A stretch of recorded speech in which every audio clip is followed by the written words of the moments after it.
Hello, everyone. Welcome back. I'm Vince Rocco in New York, so let's get right to what everyone is talking about.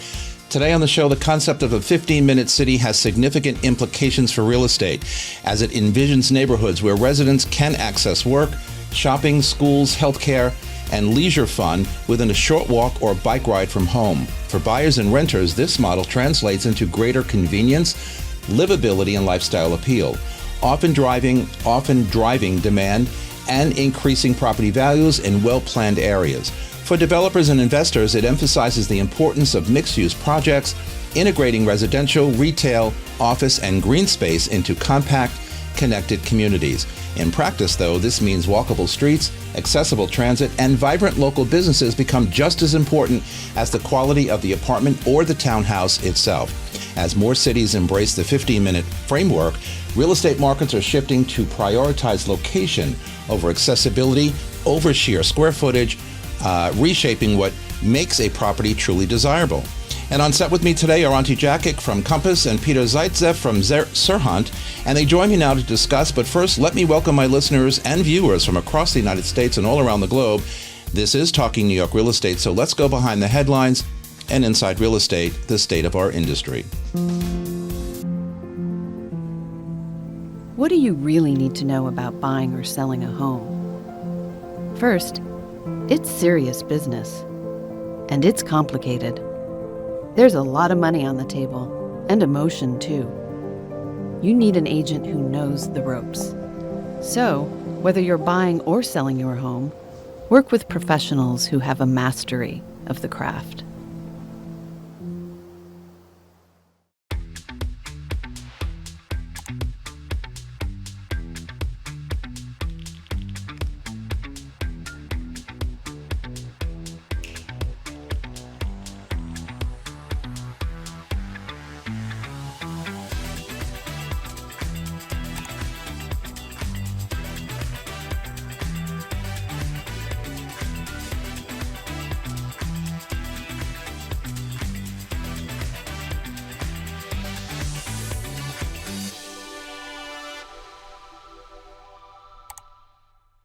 Hi, it's Stephen Bailey from Roadway Moving and Storage. Listening to Vince Rocco, you know the right partner makes all the difference. At Roadway, we deliver an experience your clients will love. For specialized services and white glove care, choose Roadway. Want to learn more? Email me at stephen@roadwaymoving.com or visit roadwaymoving.com. Okay, everybody, we are back. So this is going to be a great show today. The 15-minute city, and everybody is saying to me, even in just my postings this past week, what do you mean by that? Well, we're going to get into that and talk all about it. But first, two notes.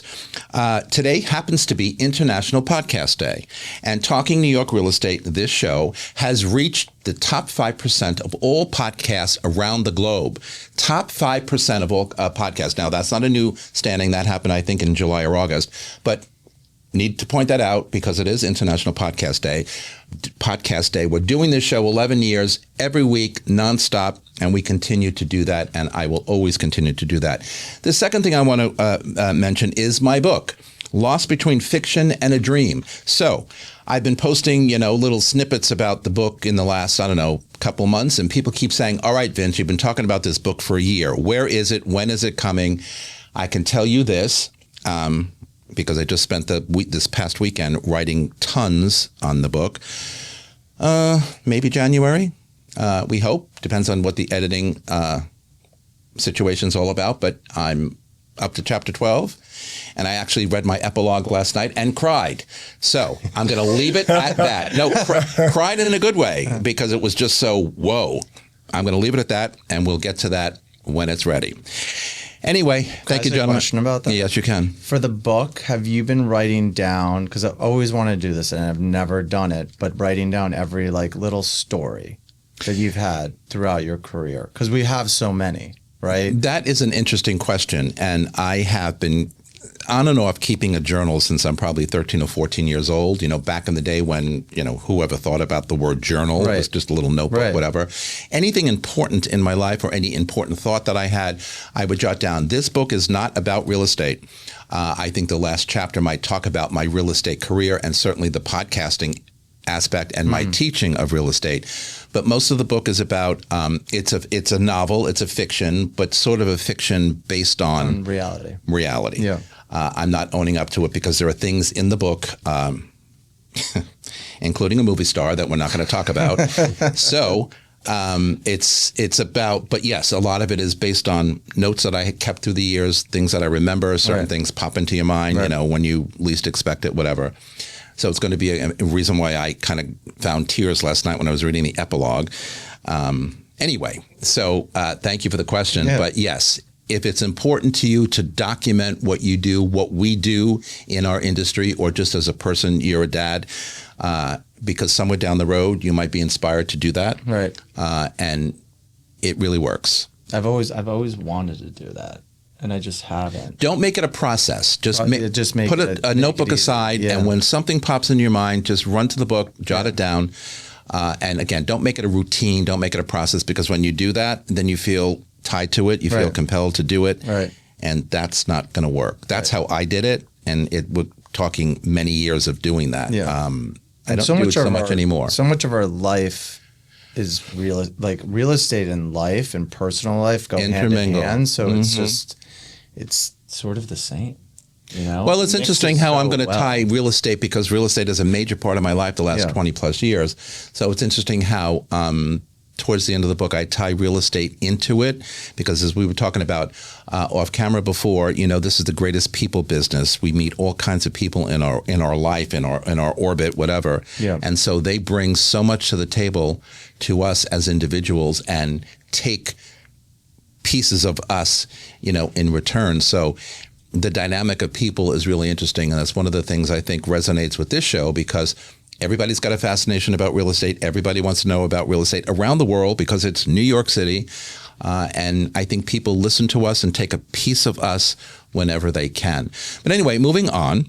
I want to start with you, Ante, because, this question I'm going to ask is probably a question that we all think about, when we get it. When clients actually start their search and come to you as their agent, what are the first three things they typically say matter the most to them when they're looking for a new home, a new apartment? Everybody's got their criteria, and I like to say they're not always correct, but what are the first four things that people want from us in this industry?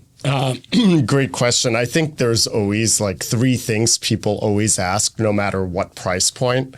I think usually when people call us for an upgrade, it's for more light or more space. So that's almost always a given.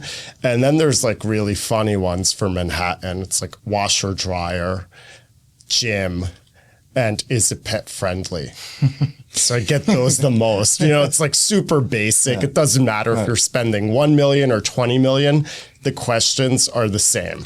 Yeah, and pet friendly is a very interesting one, because as we know, a lot of co-ops don't allow pets or have very strict limitations on pets. Condos are pretty open and free, but there are some buildings out there, regardless of what they are, that don't really want pets. Washer, dryer, absolutely. I mean, I get all of these things all the time, as you just mentioned. What about you, Peter? What are some of the things that kind of stand out, whether you're selling new development projects or whether you're selling, a resale situation? What is the driving thought in a buyer's mind? I think for me, at least over the last 10 years, and especially working with a lot of families, a lot of people going looking for spaces for where their kids are going to go to school. It's certainly, we always talk about real estate, it's location, location, location. Absolutely. So I think that's the driving factor.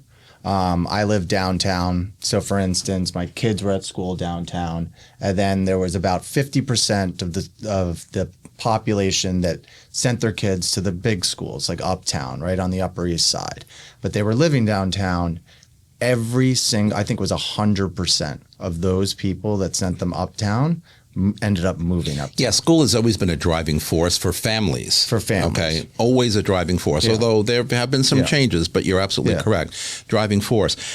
And I think Auntie's correct. If you're looking to upgrade, you're looking for more space, more livability. Yeah. I find that there's a sort of a juxtaposition, at least the way that I've lived my life, right? So I've gone from full service buildings, right? Because you want the full service, you want the pool, you want the gym, certainly for the kids. Absolutely. And the convenience of the packages, right?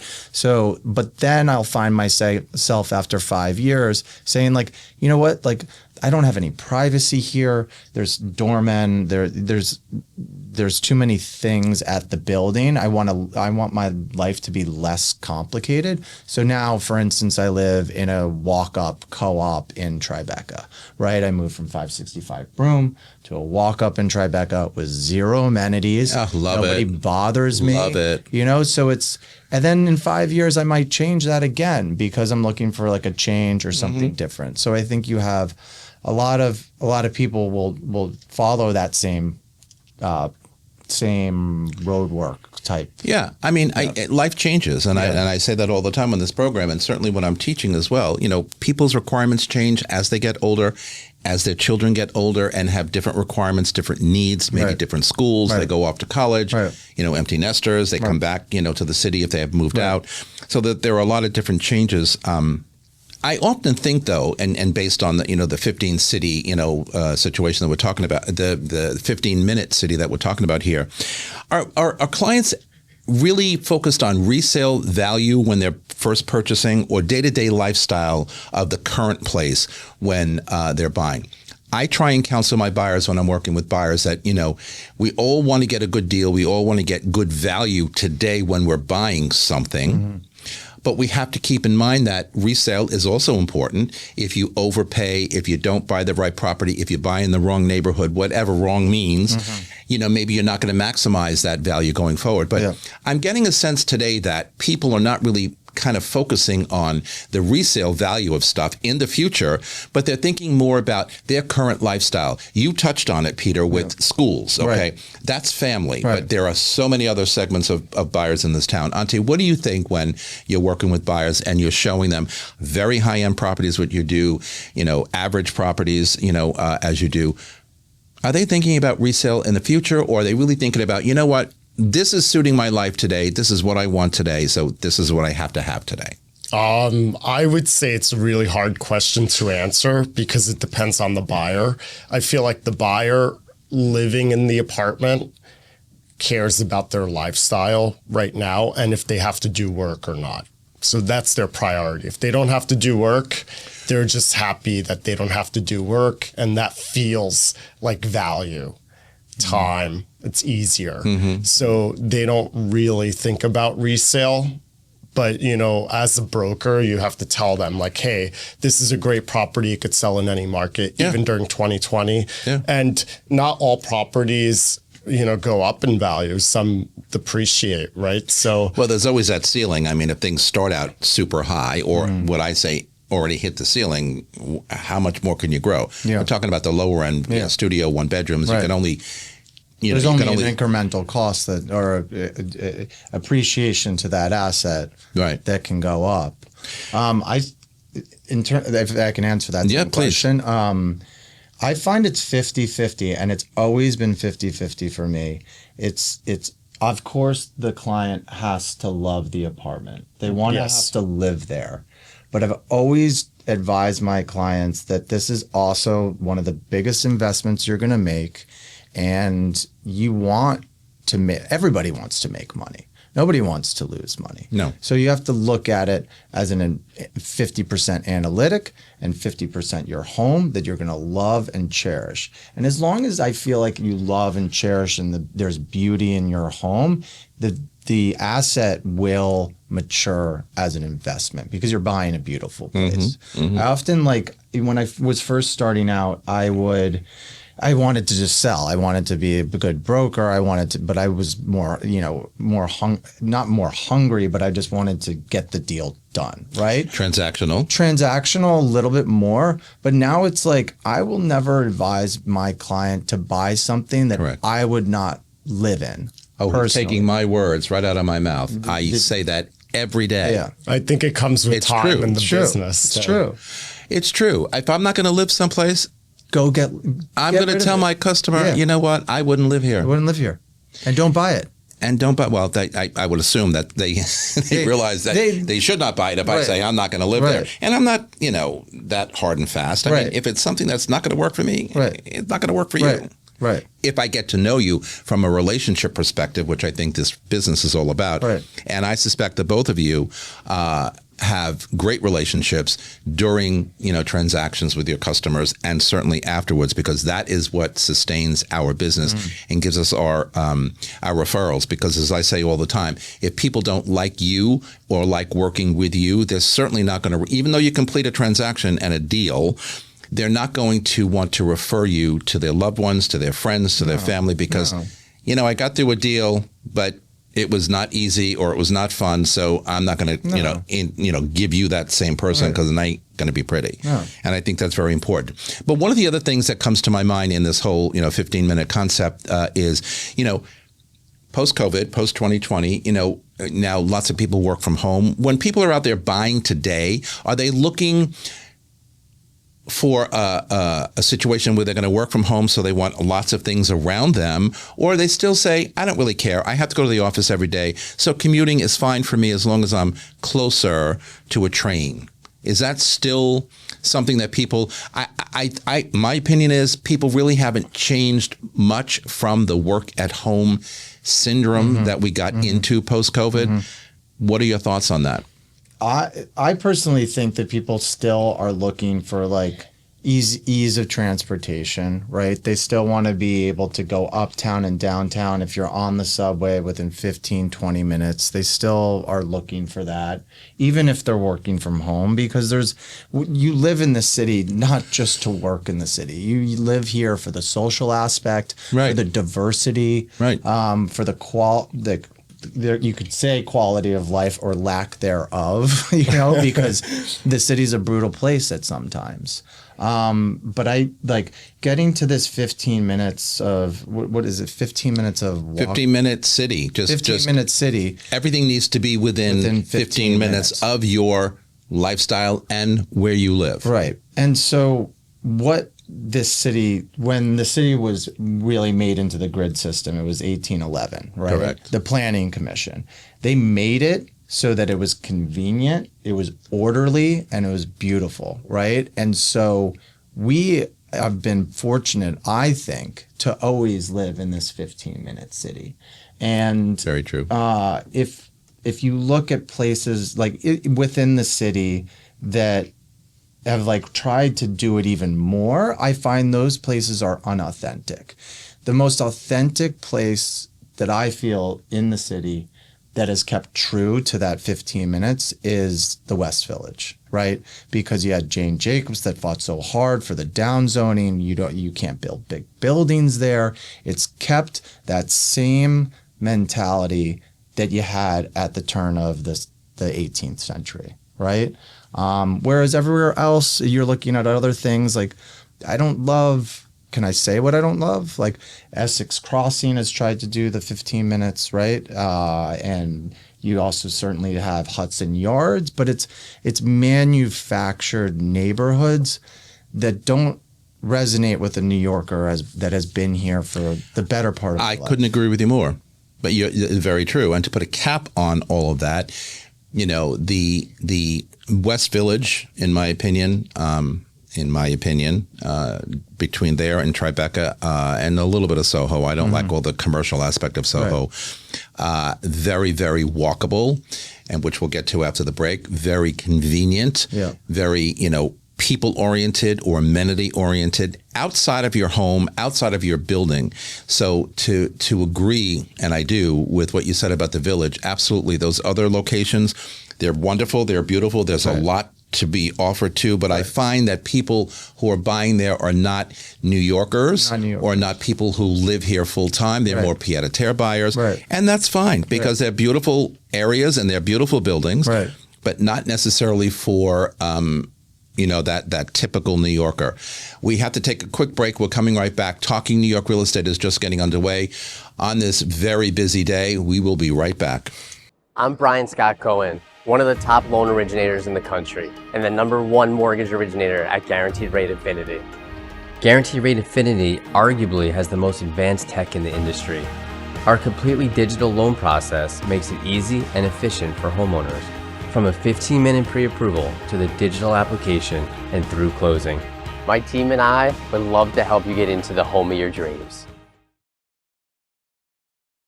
This beautiful set here at Studio 1873 is brought to you by the Everset.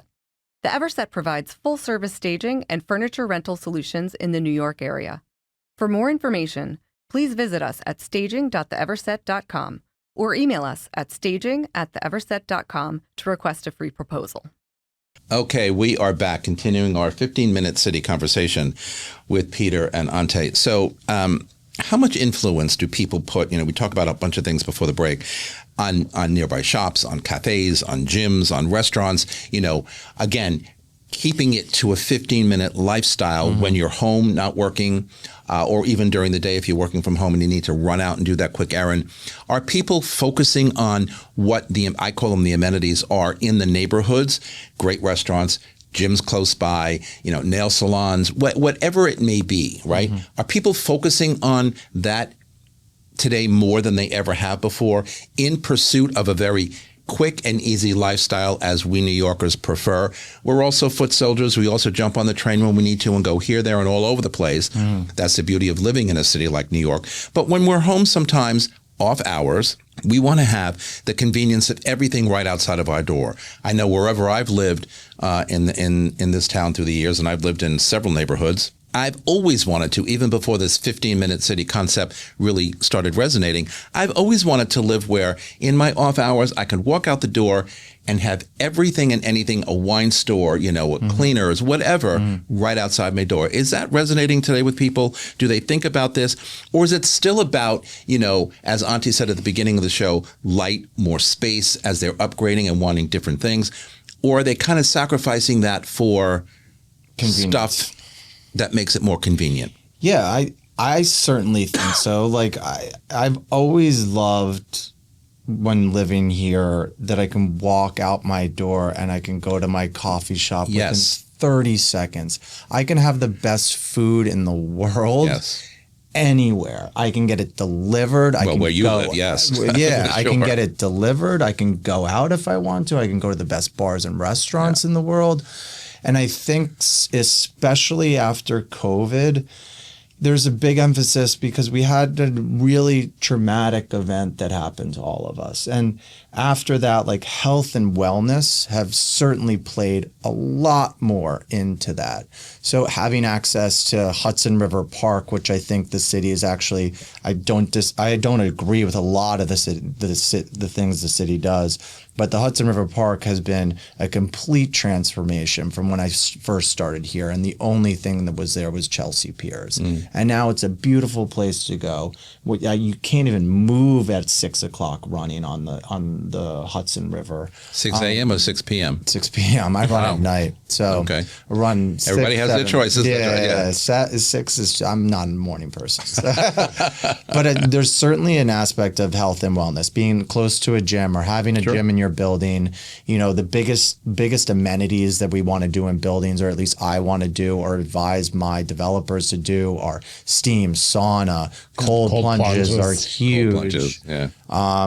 Those things really matter to people because of course they do. If COVID taught us anything, it's that we need to live a healthy lifestyle, and we need more of that when we can get it. I agree. What are you hearing, Ante? I also feel that everyone still wants a gym in their building, but they still want the Equinox or the yoga studio, Pilates studio in the neighborhood. So they still want to walk to those places.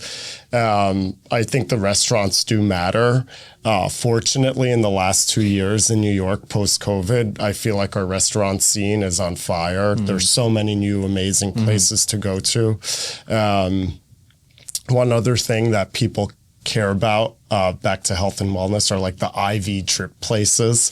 People are like going there, or like the infrared saunas. Every single day I see a line outside of one. As I say, life changes, different priorities, correct? Right. When it's true. My dad was an attorney in the city in the 80s and 90s, and it was like the bigger you were, the more that you could drink at lunch, the more successful you were. And now it's the complete opposite.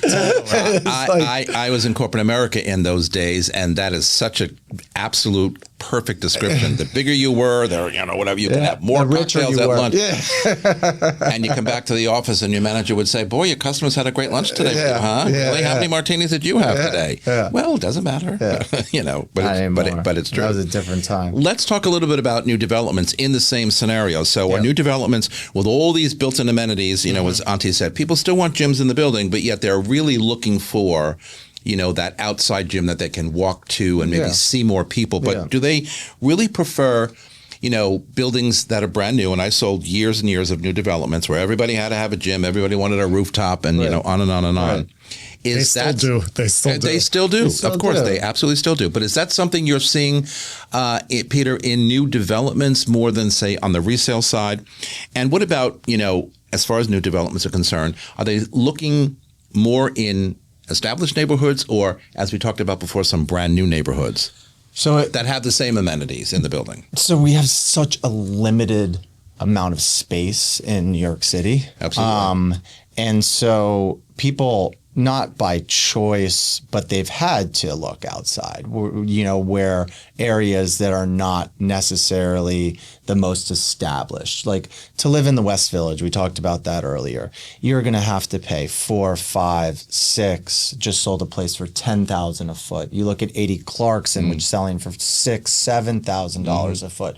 So a lot of those spaces that are on the river or in the prime locations are unaffordable, right? Not everybody can afford that, for sure. So you're going to have to look at other places. For instance, I'm selling Williamsburg Wharf right now, right? And we're selling at a blend of $2,100 a foot. For Williamsburg, yes, it's high, but compared to the 80 Clarkson, because that's what I sort of related to, because it's on the river, huge panoramic views, every single amenity that you could ask for. And Auntie's been there. Yeah, I came the other day. You're looking outside, especially for the younger generation. You're looking for a place that's a little bit more affordable, unless you have really rich parents. And then you're buying in the West Village, which we've seen a huge transformation. When the inventory allows, because there's never really that much inventory in the West Village, right? I mean, we love it. I would live there in a heartbeat if I ever decided to move again. But you're correct. Yeah. But are amenities, within the building, does that satisfy people with this whole 15-minute city concept? Are the amenities in a building more important than, again, being able to walk out your door? And why I say that is because in this new era post-COVID where a lot more people are working from home, if I'm working from home all day and then I want to go to the gym or I want to whatever, I want to leave my building. Yeah.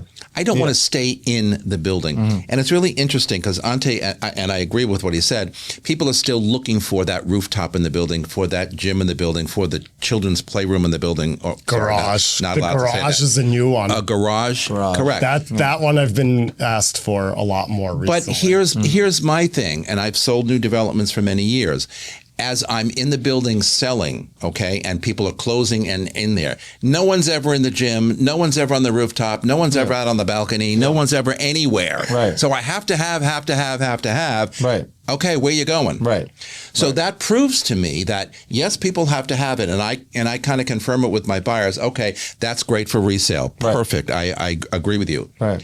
But they still want that 15 minutes, something or other, out their door, walking around, finding it, and taking advantage of it. Right. Am I off base with that? No, Or I 120% agree. And again, that's why you're here. You can walk out your front door. You run in, I can't tell you how many times I go 2 blocks out my front door. I run into 2-3 people that I know from the neighborhood, from all different walks of life. Right. And that's what makes this city so great, is that every single day it can be a different experience, and it's not in your apartment. It's not going to be in your building. There's, as you said, I go to at 565, I would go to my gym and it'd be sort of depressing because I'm the only one there. Yeah. Right? Yeah. Whereas I'm a people person. I can't deal with building gyms. Yeah. So you go to the Soul Cycle, or you go to any of these other yoga or Pilates classes, whatever. Equinox, because you're around people. I get a thrill, whatever, by going to my local bodega. One time, sometimes 2 times a day. And the man has owned this bodega for 100 years. Hey, Vince, how are you? What do you need today? And it's a connection, right? You feel like you're connected to that neighborhood, or you'll see a neighbor from your building or a neighbor from the building next door in that bodega buying the same milk that they buy every day or bread or whatever it may be. Habrio, like gummy bears. So My weakness, gummy bears, my weakness. Okay, there you have it. Yeah. But that's the point. Ante, you mentioned before about garages. So when I was selling new developments, garage.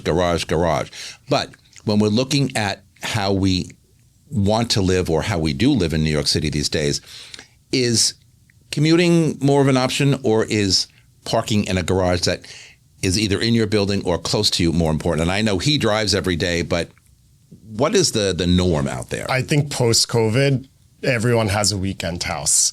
So they care about the car being parked close to their apartment now. Tell me why, though. A convenience. It's just convenient. And you like to drive every day, you said. So I don't. Tell me why. I used to walk everywhere. Because of my work right now, where I'm on the Upper West Side. I'm in Brooklyn. I have to, by necessity, drive everywhere, but I would much prefer to walk. And I agree with Ante. Like, I have a garage 2 blocks away that I don't use, because I'd rather park right outside my building, where I don't have to go 15 minutes out, right? To get to the car, to take it out, and then bring it back. So my car is right downstairs. I can take my kids to school. I can jump up to the Upper West Side within 2 minutes. So time management is really difficult. What about parking? I mean, we all know that parking out of a garage can be a nightmare. It's a nightmare, but you know what? I pay the tickets. I probably have $900 of tickets a month, and like, that's the same as paying for a garage. You're absolutely correct. So if you want to look at it that way, you're absolutely correct, because that's what garage. So you're either paying the city or you're paying a private garage company to park your car. He is just so cool. I get the tickets. I just pay the tickets. Whatever. I mean, it's a pain in the ass. I'm pissed off about it, but but it is what it is. It is what it is, and it's a price of doing business in the city, a price of doing real estate in the city, for sure. I saw recently there's a girl that will move your car on alternate streets No for way. $40 or something. Yeah. Really? Apparently, it's like she's like the hottest girl in town, because everyone. Well, that makes sense to me. Hottest, like, physically, or just hottest commodity. Hottest commodity. That's a nice way to clean that up, Ante. Okay, there you have it. Ante, bad. Let's talk about sustainable features, okay? Is sustainability a thing these days, in line with everything else that people are looking for convenience-wise, like energy efficiency, eco-friendly design, all this new tech? I mean, what are, Peter, especially in new development, are people looking for these features, as I call them, in new development apartments, or are they not? I think there's a social responsibility that people feel that certainly they're not like, I need to have, eco-friendly. But when a building does do it, it checks an extra box, and they're like, you know what, I really like this, because we all have a responsibility to this world, right? And we have a responsibility to our kids' world, especially if we have kids. And it's not the biggest selling point, but it's certainly something that we should be doing more of. And people are thinking about. And people are thinking of it. And when it's there, they're going to like it. How often does it come up, Ante, in your showings? Do people actually bring it up, or do you just kind of sense that they may be thinking about it? Or I don't see much of it in my world, but I know it's out there. I've heard it before, but not a lot. There's not that much, but I know for like townhouses that are being renovated right now, there's a lot more in like the city mandates you to do certain things that are more sustainable. So I see it more in the townhouse space, but in the condo space, it's been a few years since I've seen a LEED certified green building. It has been. It hasn't been as big of a thing recently. No, correct. When we sold 150 Charles, we were going for like LEED. I think it was like platinum or whatever it was. We got LEED gold, but I remember that was a huge selling point, and that was 15 years ago. Yeah. So maybe even more so 15 years ago than it is now, but it's obviously still very important. What about safety, both perceived and actual? Yeah. Does that play in decision making on the buyer's side? Again, thinking about how convenient we like to live in New York City. We want to walk within 15 minutes or so, 5-block radius, as I call it, to go anywhere and get anything you need. But are people more conscious of safety and safety neighborhoods today than maybe they've ever been before? I certainly think so. I have to agree. Yeah, 100. Why though? I think. I mean, how have we changed in the last, say, 5-10 years? Well, from a safety perspective. From a safety perspective, I think that it's with the advent of technology and media, certainly that like any incident, what is it, Citizens? It's the Citizens app. So it's like you're certainly like seeing like all this stuff happened. Got off that Citizens app because it was making me too crazy. I had it for years. Too paranoid. So you have access to technology that allows you to see what's going on, whereas before, like how many times have I ever witnessed a violent crime in the city? I've been here for 30 years. No. Maybe once, maybe. But on the Citizens app, it's on every single day. So there's certainly a bigger fear factor that comes along with the advent of technology. But the city's the city, and there's always gonna be crime. There's always gonna be aspects of it. You certainly do. I've never felt unsafe in this city. I was just going to say, you're 100% right on with your comments. And yes, crime happens all over the place. We are New York City. We're a huge, big city, considering all the boroughs as well, not only just Manhattan. But I have never felt unsafe in this town. Right. Ever. Right. And as a real estate agent, I go all over the place. Right. Before I was in real estate, I was all over the place. I live in New York City, meaning I do New York City things. Right. So that's why I asked, is it perceived or is it actually something that people are fearful of? I get the question when I'm out with buyers a lot, like, is this neighborhood safe? Or what do you think about this neighborhood, Vince? Or is this a place that I could raise my kids or have family eventually? And I'm sure, Ante, you have the same question. I get it all the time, and it's a hard thing to even answer. You could be at 70th and 5th Avenue, right?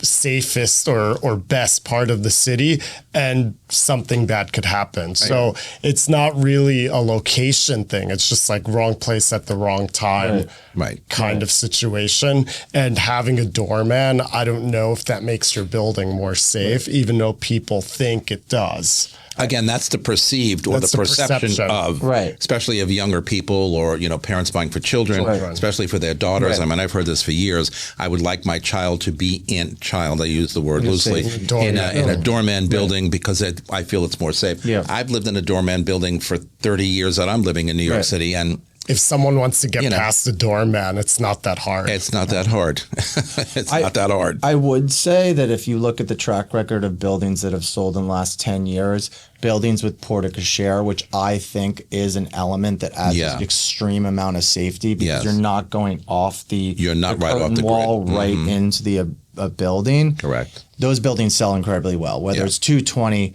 80 Clarkson is doing it now. We had it at 150 Charles, 160 Leroy, 1 Williamsburg Wharf, which I'm selling right now, has it. And you certainly have a lot of families buying for kids, and they feel there's a safety aspect, there's a barrier to entry that makes it safer, and those buildings do far and away better than regular buildings with the curtain wall and the entry right into the street. But the doorman aspect is always a big thing. People feel, or the perception is they're going to feel safer living in a doorman. But as Ante said, and I completely agree, I mean, anybody can get past a doorman with, anywhere, anyhow, and they have. Right. So, and people say, oh, I live in a doorman building. I don't ever really lock my doors. And I'm like, well, that's problem number one. Because you need to lock your door whether you're in a doorman building. And I double and triple lock my door in a doorman building and have for 30 years. I mean, that's just a safety precaution that, I grew up in the suburbs. So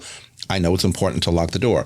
Okay, we're going to take another quick break. We're coming back with Peter and Ante to wrap up our last block right after these messages. Don't go anywhere. Hi, I'm Dylan Pachulik, CEO of XL Real Property Management. New York's most trusted name in luxury property management since 2012. We specialize in managing individual apartments, townhouses, and rental buildings held by absentee owners. We maintain our properties with the highest standards of quality and service so that owners can choose a hassle-free approach to real estate investing. Rented or owner-occupied, we handle it all. For more information, contact us at xl-rpm.com.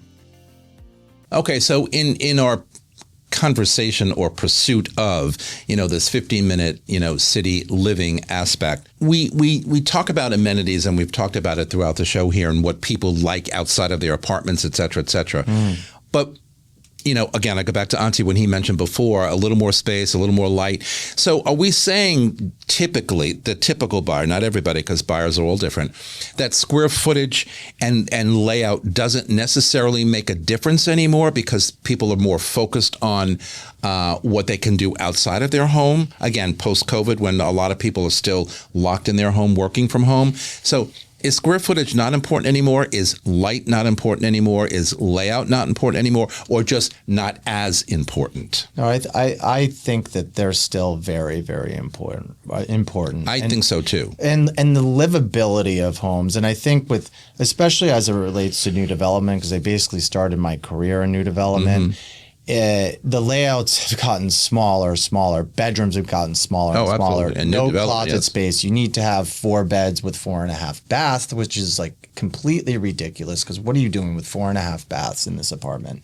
So we need to get back to more livability, closet space. You need bigger living spaces because that's where you're doing your entertaining. That's where with your family. And we need to go back that way rather than just checking all these boxes, 4 beds, 4.5 baths or 6.5 baths. It's the usability of the space needs to be more important going forward than it's been. And again, because of, people still working from home a lot more than ever before post-COVID, I think square footage is very important. I think the size or room count in some cases so you can have an office or at least an alcove space that you can have an office. I mean, I think that is all important.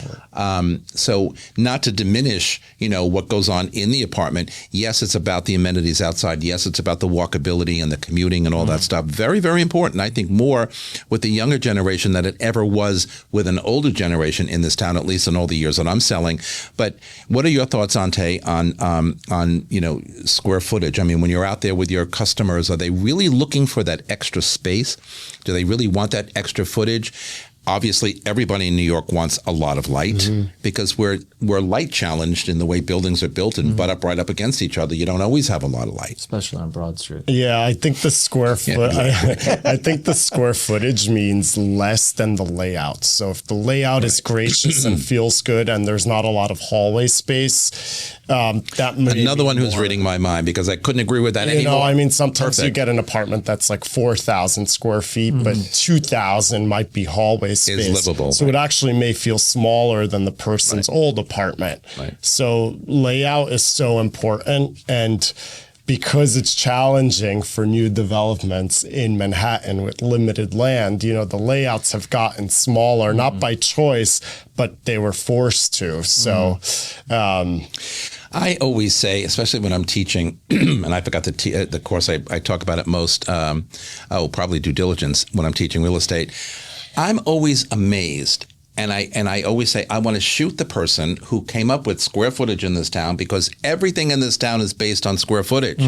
And they sit there with their phones, and they calculate price per square foot, and I'm like, so what? Who cares? Does the space work for you, as you just said? Exactly. Does the layout work for you? Does the room count, not necessarily the size, but the room count work for you? These are the things that should be more important. If you work from home, if you spend a lot of time from home, in home, or not. But when they calculate the $1,700 a square foot, what are you, crazy? I can't afford that. Well, why are you looking at this price point? You're here. So you can't afford it. Okay? You just don't want to because someone said, that's a lot of money. And I don't think I should pay that. Whoever you are who created square footage. You go to Westchester, you go to New Jersey, you go to anywhere else. Square footage is not even posted. Who cares? You look at the space. This works for me. Right? 100%. Get with the program, New Yorkers. Really. Let's talk about technology, Wi-Fi, smart home features. We talked a little bit about this before, but co-working spaces, because now a lot of people work from home. So when they're out there looking, again, aside from the stuff that they want outside or close to outside, what about inside? Or any of these things? I mean, I can answer the question. Wi-Fi is important to me. Smart home features are important to me. Co-working spaces would be important to me. Yeah. How does that play in the selection process? So 10 years ago, you used to have clients. I'd have clients that spend $1 million on electrical and AV and putting in home automation. Wow. Okay. Right, or $1 million on that. Right now, I advise clients. Technology is moving so fast, so rapidly that you can get Sonos speakers that are going to do the same thing for your whole home for $10K. Right? You can get remote shades where you're not wiring for shades anymore that are often now better than the wired shades. So you're spending a quarter of the cost that you were spending before. Right. So technology has advanced so far in a good way where you don't need to put in built-in speakers everywhere and you don't need to have all of these things. But of course, you want Verizon BIOS, you want Time Warner cable, you want the fastest internet because all of our devices are connected to those systems. Absolutely. And so those are hugely important. And then you often have clients that are like, I only use Time Warner and I only use Verizon. Does this building have Time Warner? Yeah. Or FiOS. Or the Fios. The one I get all the time is this building FiOS? Yeah. Because you have fiber optic. FiOS, well, FiOS is not as available as Time Warner or Spectrum, whatever they call it today. Right. So I get that all the time. But we talked a little bit about this before, Ante, but do clients, are they prioritizing short-term affordability? I can either afford this or it's a little out of my price point versus, the value somewhere down the road when they're weighing their options? I mean, it's an important question, I think. I think important question. I think people will spend more for lower monthly carrying costs.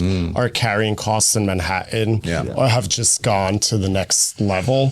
So I find that some of my buyers will spend way more on the purchase price to avoid higher carrying costs, which I kind of advise because those costs just keep on going up every year. So there is value in low monthly carrying costs. 100%. They're becoming harder and harder to find. We talked about it off set this morning, how, at least in my observation in the buildings I work in and sell to, the monthlies, as Ante just pointed out, are very important to people, especially first-time buyers, because the last 2 years or so, they've been increasing by double digits, where they never used to be more than 3, 4, 5% per year, and people would bark at 5%. Now you're talking 11, 12, I saw recently 15% year over year. Increases. Yeah. And people say, but Vince, what's the increase for? Right. Or why such a steep increase? We talked about, capital improvements, Local Law 11, this new Local Law 67. All of these buildings need, to be massaged every year or upgraded. Electricity, boilers, rooftop. Repair. Right. So it's the stuff you really don't see. But then when a buyer is comparing a building with like a gym, a spa, and all of these fun amenities, and the monthlies are less in some cases to a building that only has a gym, there's value in the building with more amenities. So even if they don't use those amenities, they're paying the same monthly cost. So that kind of is where the value, that's how buyers are sourcing value, I think, in this market, more so than price. Everything's a calculation, right? So it's like, how long am I going to own this place? What are the common charges and taxes going to be over the next 10 years? What's the value of the apartment? What's the value going to be? How much is my mortgage? So what can I get as a concession? 10 years, not to interrupt you, but is 10 years the thought? So I don't tell of ownership versus say 5 to 7 years, whatever. Yeah, I would say do not sell, do not plan to buy a place and sell it within 5 years. Just don't. It's not going to make a good investment. You're in for There's the too long much term. transactional costs. Live there, own it, and then maybe it's an investment property. If it was a 2-bedroom and then you need to move to a 4-bedroom because your family's expanding, right? Right. So real estate's always been a long-term play. The longer you hold on to it, the better off you're going to be. If you look at the graph from 1910 to today, it's this, right? It's the same thing with the equities markets and things like that. The longer you can hold on to it, the better investment it will be. And I always advise clients to look at this as a longer-term investment. 100%. I mean, the days of flipping are gone. When I first came into this real estate market 30 years ago as a buyer and a seller, I was buying an apartment and flipping it within a year, buying another apartment, flipping it in 9 months, buying another apartment and flipping it in whatever. Because, we were coming out of the 90s and prices were just going up and up and up. And I could make enough money to buy that next level and make enough money again to buy that next level and on and on.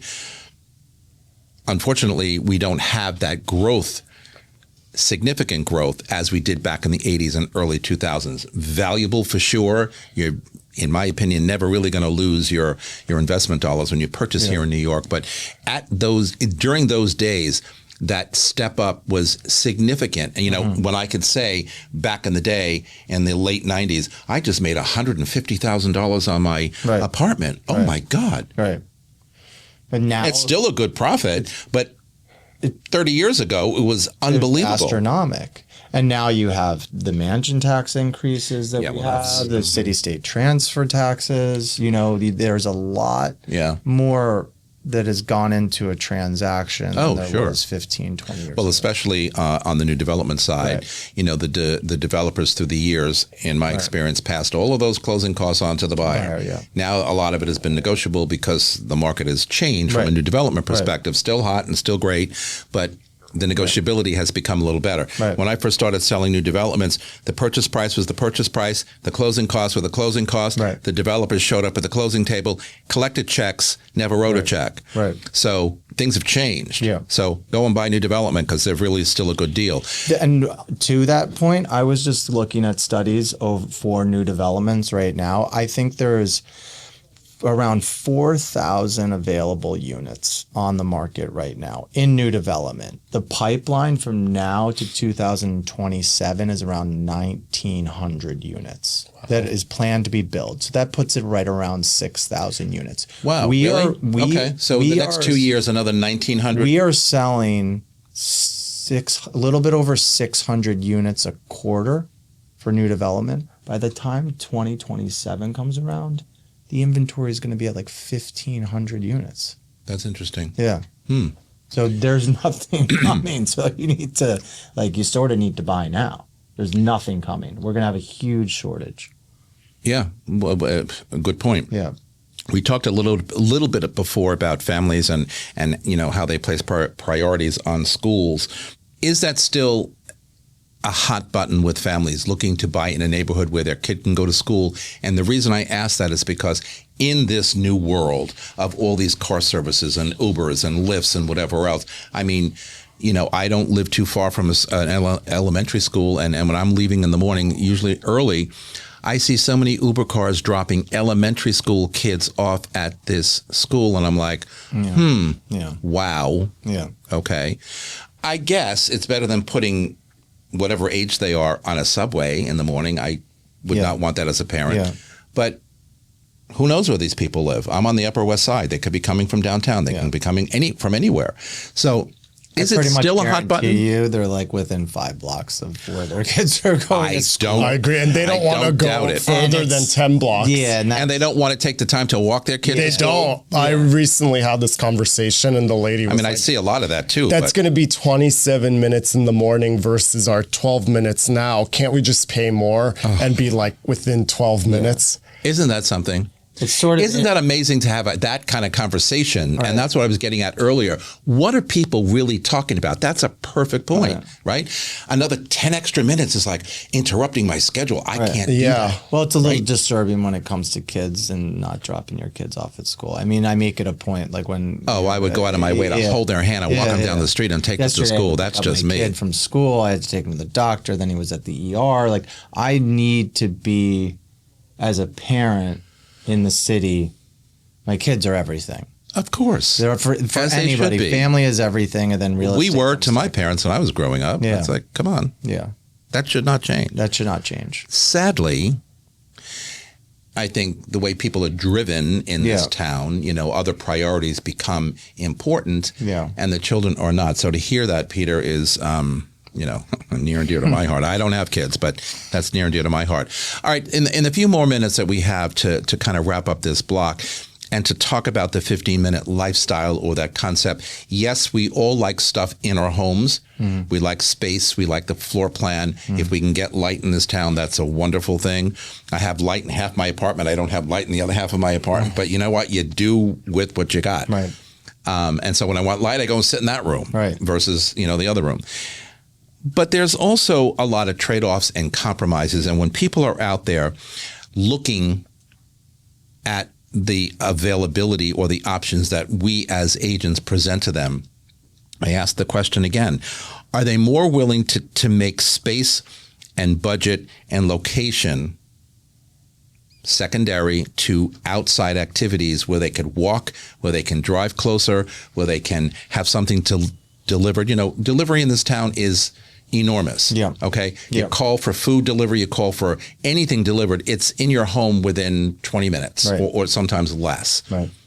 But if you're calling, somewhere far, you're waiting a half an hour maybe or more. Yeah. Are people really, really, really considering outside options more than inside options? I mean, we talked about a whole bunch of things today and lots of good points on both fronts. Indoor is important, outdoor is important. But I have to still go back to think that maybe people are starting to think more about what is available. Look, this is a very social town. Yeah. You want to go out and meet friends for drinks. You don't want to walk, 17 blocks to go and meet a friend for a cocktail. Yeah. Right? Right. I certainly... Unless you walk fast. But I certainly think, and you can look at, again, the West Village as sort of a microcosm of this. Like, the average apartment size in the West Village is probably, 1,200 square feet. Or less, maybe 1,000. Or less. Like, you don't have a big apartment in the West Village. No. But it's the hottest neighborhood to live in. It's the best neighborhood to live in. And you still have people paying uber amount of money to live there. Yeah. And that's not because of the apartment that they're in necessarily. That's because they have access to all the best restaurants, bars, the parks. And that's why I always think that when I think of the West Village, because of this topic today, right? You're so right on that. Right. We have Jane Jacobs' help for that. We're not living in large spaces, right? In the West Village per se. But we're... As I have many friends who live down there, as I say, you buy down there, you live down there to live outside. Yeah. Yeah. And for all the reasons you just said. Yeah. And I think that's probably the only neighborhood in this town. Brooklyn Heights is one of those also. Right. There are a lot of pockets of neighborhood. Right. Brooklyn Heights is, to me, just like West Village number 2. Right.